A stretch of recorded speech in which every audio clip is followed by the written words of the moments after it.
Señores, mire, pero miren bien, realmente esto a mí me deja con la boca abría.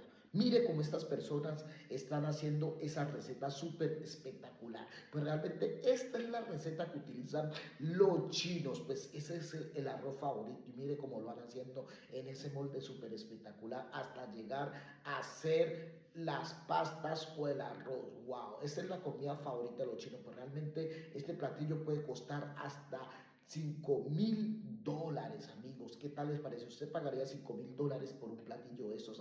Espectacular, porque realmente eso se ve súper delicioso. Me deja con la boca ahora, amigos. Eso está encantador, amigo. Wow.